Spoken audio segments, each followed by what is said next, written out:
Hello. I wanted to film this quick video about the AP and honors thesis, just in case your internet might have gone out during Zoom when I was going over it during our synchronous time together.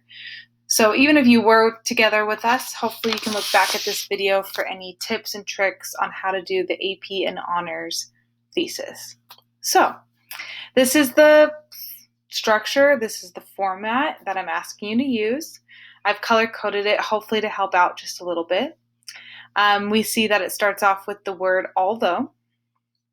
Then it has your counter argument. There's a very important comma, and then your argument. So this is one full sentence.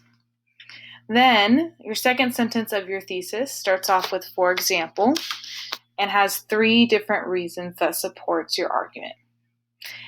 You can, of course, put this as a one sentence. Most students like to sub out the word for example for because. They like that to make it one big, long sentence. So let's jump right in. Some pieces of notes. Your counter argument. You want to make sure that your counter argument isn't vague or too general or too simple. The reason why the counter argument is even in the thesis is because you're trying to impress your reader and you're trying to show them that you understand the other point of view. Even though your whole essay is going to be written in what is in blue, you're actually demonstrating to the reader that you do understand the full situation. So you can think of something specific, but it has to be the opposite of your argument. So again, although, counter argument, and then that big comma. Again, I wrote that you cannot forget this comma. If you do forget to put this comma, the sentence will not make sense because you'll be talking about opposites and it just will confuse your reader. Regarding your argument has to be very clear. This is your claim of your thesis, the main claim. This is what your whole essay is going to be about. This is the answer to the question. So I put some notes down here. Restate the prompt. Do not feel like you have to reinvent the wheel. Don't try to use a lot of different words. Use a lot of the same words as the prompt or question. Make sure it's a defensible position. Make it strong. Make sure it has authority. Again, you're answering the question. Now, in the practice one that you're using on your first ever thesis and essay, that is an opinion. But for all other history essays, arguments shouldn't just be an opinion. It's when you take a look at the facts, you take a look at the history, and you make a reasoned judgment. It may not actually be your personal opinion, but it's the argument that you want to write about in your essay. One last thing about counter argument and argument. I use this metaphor a lot, and again, you heard this when we were on Zoom together, but for those of you that didn't hear it, the reason also why I put this in here is because it shows complex writing. So a way to think of it is like in sports. Imagine soccer, imagine football or basketball. Sometimes in a sport where there's like a ball aspect of it and someone else is coming at you trying to take that ball, you want to get away from them. So sometimes you might fake them out. So picture it with me. You see someone coming towards you and you want to fake left. You want to have them think you're going to go left, but then you're actually going to go hard right. That's what's happening in the first sentence of this thesis. You start off saying, although this, fake left, comma, actually this, your actual argument. So again, that's just one way to think of it. I hope that helps some people. Regarding the points. In every 5-paragraph thesis, it's common to have 3 different reasons that support your argument. That's because these set up your 3 body paragraphs, and with an intro and conclusion, there you go. You've gotten 5-paragraph essay. So 3 points is common. We'll talk about later when it's appropriate to use 2 points or all this other kind of stuff. But for the most basic format, you will most likely use 3 different reasons. Each point should, of course, support the argument. Each point should be kind of vague and kind of specific. I know those words are opposites, but hear me out.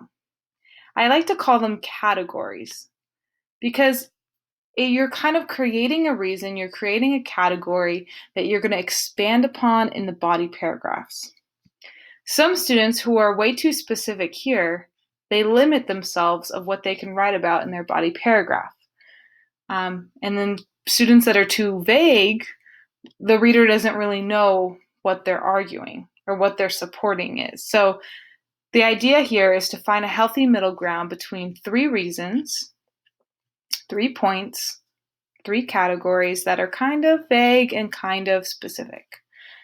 Your point is to set up for your body paragraph. So save all those nitty-gritty little details for the body paragraph. This was the practice prompt for our first ever thesis and essay. If you are in periods 2 or 3, you know that you have a separate prompt for your actual practice essay. But for periods 4, 6, and 7, this prompt is the one that we used for both. South High does not need any improvements. Support, modify, or refute this statement. Support, of course, means agree, modify means change up a bit, and refute means disagree. So, the first thing you want to do is you want to pick what is your argument going to be. Are you going to support this statement, modify this statement, or refute this statement? When we were together on Zoom, a lot of students wanted to refute this statement. So that means go against. So your argument would be saying something like, South High does need improvements. That would be your argument. For your counter argument, you want to obviously write something that's the opposite, but you don't want to just say, although South High does need improvements, comma, you don't want to say, although South High doesn't need improvements, comma, South High actually does need improvements. You do not want to say that. That's way too repetitive. But you want to think of something that is the opposite, but yet has like a specific detail. For example, in our class, we thought about the staff at South High, that some teachers don't need improvement, they don't need to change the staff up, that a lot of students really liked our teachers and counselors. So we put that into our counter argument to kind of help us out a little bit. I'll show you an example in a second. And then we thought of 3 different points of what did need to be changed in South High. So again, this was kind of hard to talk through without an example, so let me show you.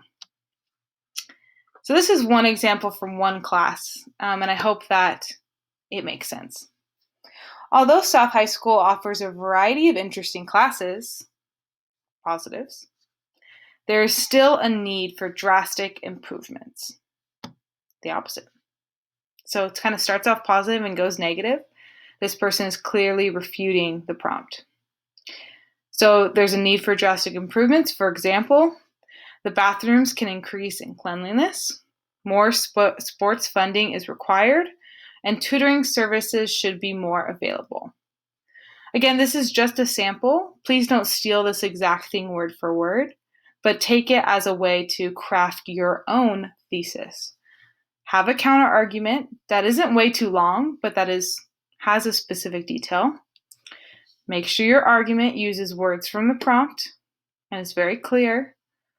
And then, of course, have 3 different categories, 3 different reasons, 3 different things in this case that need to be improved.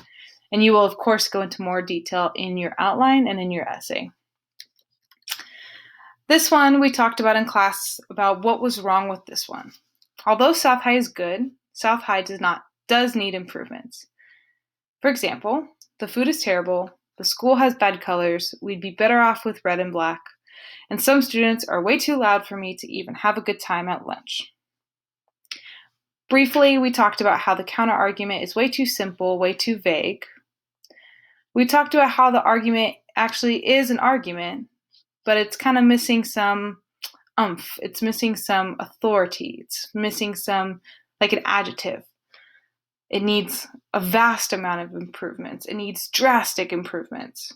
Something to make it sound really, really firm. And then the 3 points, we can see where they're going, but they are definitely too informal in their writing. Again, I could see as the reader, I know what they're going to write their essay on, but they just need to work on how they write their categories. Write them more formally, make them a little shorter. In this case, these people are a little too specific on the last two.